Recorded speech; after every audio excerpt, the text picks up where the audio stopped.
ಅಭಯಾಂಜನೇಯ ದೇವಸ್ಥಾನದ ಜೀರ್ಣೋದ್ಧಾರ ನಡೆಯಲಿದೆ. ಇದೇ ತಿಂಗಳು 25ರಂದು ಲೋಕಾರ್ಪಣೆಗೊಳ್ಳಲಿದ್ದು ಕುಂಭಾಭಿಷೇಕ ಹಾಗೆ ಪುನರ್ ಪ್ರತಿಷ್ಠಾಪನಾ ಕಾರ್ಯಕ್ರಮಗಳು ಜರುಗಲಿವೆ. ಹೀಗಾಗಿ ಈ ಕಾರ್ಯಕ್ರಮಕ್ಕೆ ಮಂತ್ರಾಲಯದ ಶ್ರೀಗಳಾದ ಸುಬುಧೇಂದ್ರ ತೀರ್ಥರು, ನಿರ್ಮಲಾನಂದ ಶ್ರೀಗಳು ಆಗಮಿಸಲಿದ್ದಾರೆ.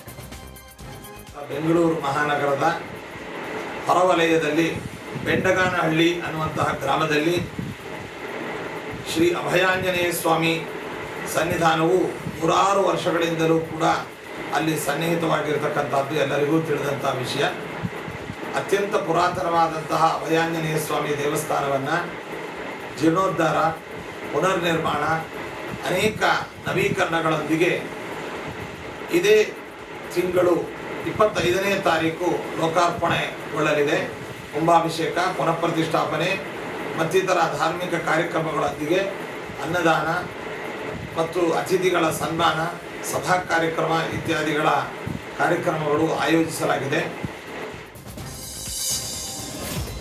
ತಳಹಂತದ ಅಧಿಕಾರಿಗಳು ಮತ್ತು ಸಿಬ್ಬಂದಿಗೆ ಕಿರುಕುಳ ನೀಡ್ತಾ ಇರುವಂತಹ ಬೆಳಗಾವಿಯ ಹಿಂದುಳಿದ ಕಲ್ಯಾಣ ಇಲಾಖೆ ಜಿಲ್ಲಾಧಿಕಾರಿ ಶಿವಪ್ರಿಯ ವರ್ಗಾವಣೆಯಾಗಿದೆ.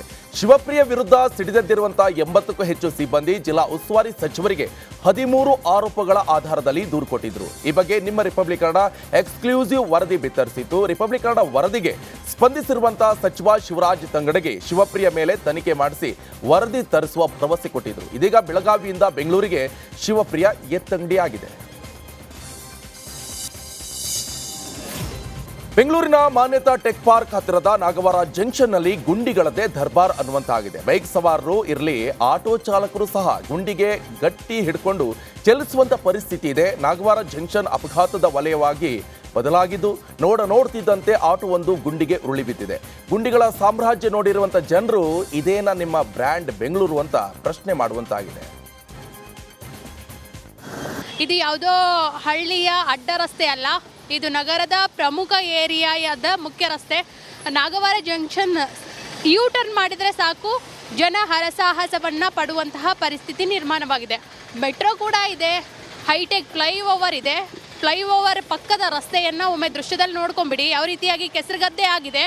ಮತ್ತು MLA ಈಜುಗಳ ಅಂತ ಸಾರ್ವಜನಿಕರು ಒಂದು ಟೀಕೆ ಟಿಪ್ಪಣಿ ಕೂಡ ಮಾಡ್ತಾ ಇದ್ದಾರೆ. ಈ ಒಂದು ರಸ್ತೆ ಇದೆಯಲ್ಲ, ಪ್ರಮುಖವಾಗಿ 200ರಿಂದ 300 ಮೀಟರ್ ಉದ್ದದ ರಸ್ತೆಯನ್ನು ಕ್ರಾಸ್ ಮಾಡಲಿಕ್ಕೆ ವಾಹನ ಸವಾರರು ಹರಸಾಹಸವನ್ನು ಪಡ್ತಿದ್ರು. ಇಷ್ಟು ದಿನ ಬೈಕ್ ಸವಾರರು ಹೆದರ್ಕೊಳ್ಳೋರು ರಸ್ತೆಯ ಗುಂಡಿಗೆ ಬಿದ್ದೆದ್ದು ಹೋಗ್ತೀವಿ ಅಂತ.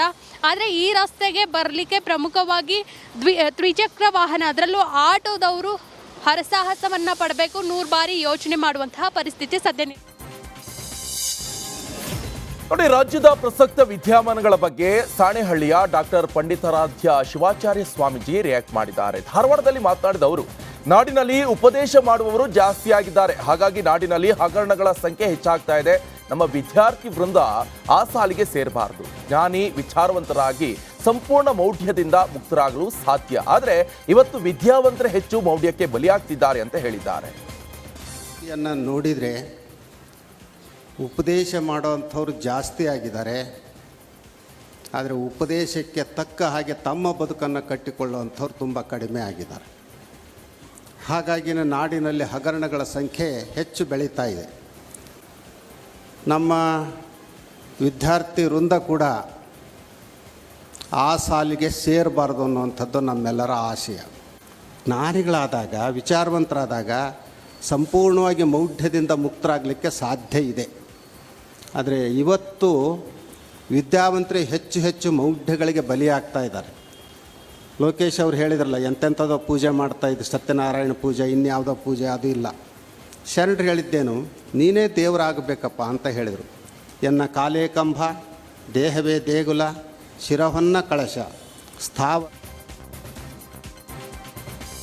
3 ಕ್ಷೇತ್ರದಲ್ಲಿ ನಮಗೆ ಗೆಲ್ಲೋ ವಿಶ್ವಾಸ ಇದೆ ಅಂತ ಸಚಿವ ಶಿವರಾಜ್ ತಂಗಡಗಿ ಪ್ರತಿಕ್ರಿಯೆ ಕೊಟ್ಟಿದ್ದಾರೆ. ಕೊಪ್ಪಳದಲ್ಲಿ ಮಾತನಾಡಿದ ಅವರು, ನಾವು ಚನ್ನಪಟ್ಟಣ, ಶಿಗ್ಗಾವಿ, ಸಂಡೂರು 3 ಕ್ಷೇತ್ರದಲ್ಲಿ ನಮಗೆ ಗೆಲ್ಲೋ ವಿಶ್ವಾಸ ಇದೆ ಅಂತ ಹೇಳಿದ್ರು. ಇನ್ನು ಕುಮಾರಸ್ವಾಮಿ ಬಗ್ಗೆ ಜಮೀರ್ ಹೇಳಿಕೆ ವಿಚಾರ, ಅವರಿಬ್ಬರು ಗೆಳೆಯರು, ಗೆಳೆತನದಲ್ಲಿ ಹೆಚ್ಚು ಕಡಿಮೆ ಮಾತಾಡಿರ್ತಾರೆ.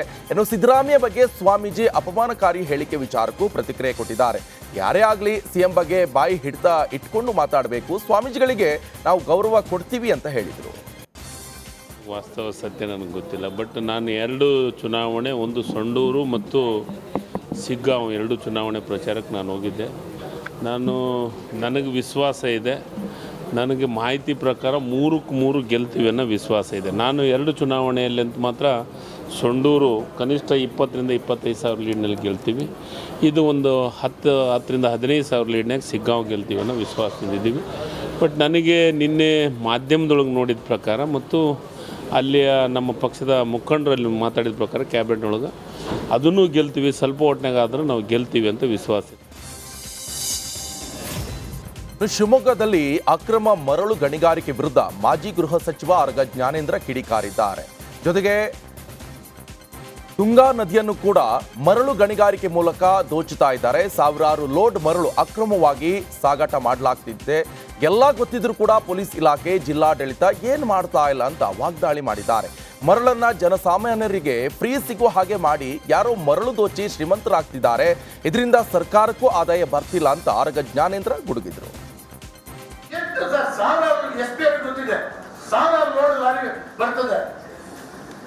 ಹಾಗಾದ್ರೆ ಎಲ್ಲೋಯ್ತದು ದುಡ್ಡು ಎಲ್ಲೋಯ್ತು ಸರ್? ಒಂದು ಬಿಲ್ಲಲ್ಲಿ 5-6 ಲೋಡ್ ಹೋಗಿದೆ. ನಾನೊಬ್ಬನೇ ನನ್ನ ಒಂಟಿ ಧ್ವನಿಯಾಗಿದೆ. ಯಾರು ನಿಮ್ಮ ಜಿಲ್ಲಾಡಳಿತ ಯಾರು ಭಾಗವಹಿಸೋದಿಲ್ಲ, ಪೊಲೀಸ್ ಹಿಡಿಯೋದಿಲ್ಲ, ನೀವು ನಿಮ್ಮ ಇಲಾಖೆ ಬರೋದಿಲ್ಲ. ಆರೈಯಿಂದ ಹಿಡಿದು ಎಲ್ಲರಿಗೂ ಕೂಡ ಲಾರಿ ನಿಲ್ಸಿ ಚೆಕ್ ಮಾಡ್ಲಿಕ್ಕೆ ಅವಕಾಶ ಇದೆ, ಯಾರು ನಿಲ್ಸೋದಿಲ್ಲ. ಏನಾಗ್ಬೋದು ಹೇಳಿ? ಈಗ ಟೇಬಲ್ ನೋಡಿ. ಶಿವಮೊಗ್ಗದಲ್ಲಿ ಮಾಜಿ ಡಿಸಿಎಂ ಕೆಎಸ್ ಈಶ್ವರಪ್ಪ ವಿರುದ್ಧ ಜಿಲ್ಲಾ ಕಾಂಗ್ರೆಸ್ ವತಿಯಿಂದ ಪ್ರತಿಭಟನೆ ಮಾಡಲಾಗಿದೆ. ಶಿವಮೊಗ್ಗದ ಅಶೋಕ ವೃತ್ತದಿಂದ ಎಸ್ಪಿ ಕಚೇರಿ ತನಕ ಮೆರವಣಿಗೆ ಮೂಲಕ ತೆರಳಿರುವಂತಹ ಕಾಂಗ್ರೆಸ್ನ ಕಾರ್ಯಕರ್ತರು ಪ್ರಚೋದನಕಾರಿ ಹೇಳಿಕೆಗಳ ಮೂಲಕ ಸಮಾಜದ ಸ್ವಾಸ್ಥ್ಯ ಹಾಳು ಮಾಡ್ತಾ ಇರುವಂತ ಈಶ್ವರಪ್ಪ ಅವರನ್ನ ಕೂಡಲೇ ಬಂಧಿಸಬೇಕು ಅಂತ ಪೊಲೀಸ್ ವರಿಷ್ಠಾಧಿಕಾರಿಗಳಿಗೆ ಕಾಂಗ್ರೆಸ್ ನಾಯಕರು ಮನವಿ ಪತ್ರವನ್ನ ಸಲ್ಲಿಸಿದರು.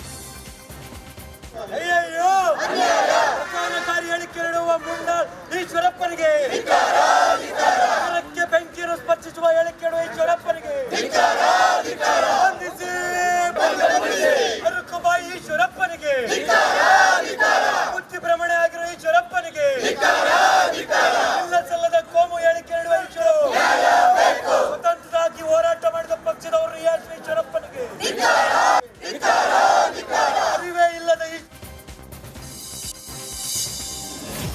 ನನ್ನನ್ನು ಮುಟ್ಟಿದ್ರೆ ಹುಷಾರೆಂಬ ಸಿಎಂ ಸಿದ್ದರಾಮಯ್ಯ ಹೇಳಿಕೆಗೆ ಶಾಸಕ ಬಸವನಗೌಡ ಪಾಟೀಲ್ ಯತ್ನಾಳ್ ಪ್ರತಿಕ್ರಿಯೆ ಕೊಟ್ಟಿದ್ದಾರೆ. ಮೈಸೂರಿನಲ್ಲಿ ಚಾಮುಂಡೇಶ್ವರಿ ತಾಯಿ ದರ್ಶನ ಬಳಿಕ ಮಾತನಾಡಿದ ಯತ್ನಾಳ್, ಕಾಂಗ್ರೆಸ್ ಶಾಸಕರ ಖರೀದಿಗೆ ಯಾರು ಬಂದಿದ್ರು ಎಂಬುದಕ್ಕೆ ಸಿಎಂ ದಾಖಲೆ ಕೊಡ್ಲಿ, ಅದನ್ನ ಬಿಟ್ಟು ಸುಮ್ಮನೆ ಏನೇನೋ ಹೇಳೋದಲ್ಲ ಅಂತ ಕಿಡಿಕಾರಿದ್ರು. ಸರ್ಕಾರಿ ಬಸ್ಗಳಿಗೆ ಈಗ ಟೈರ್ ಇಲ್ಲ, ಇಂಜಿನ್ ಇಲ್ಲ, ಡಿಕೆ ಶಿವಕುಮಾರ್ ತನ್ನ ಮನೆಯಿಂದ ಡೀಸೆಲ್ ತಂದು ಹಾಕ್ತಾನಾ ಅಂತ ಟೀಕಿಸಿದ್ದಾರೆ. ಇದ್ದಿದ್ದೇ ಬಂದ್ ಮಾಡ್ತಾರೆ ನೋಡಕತ್ರಿ.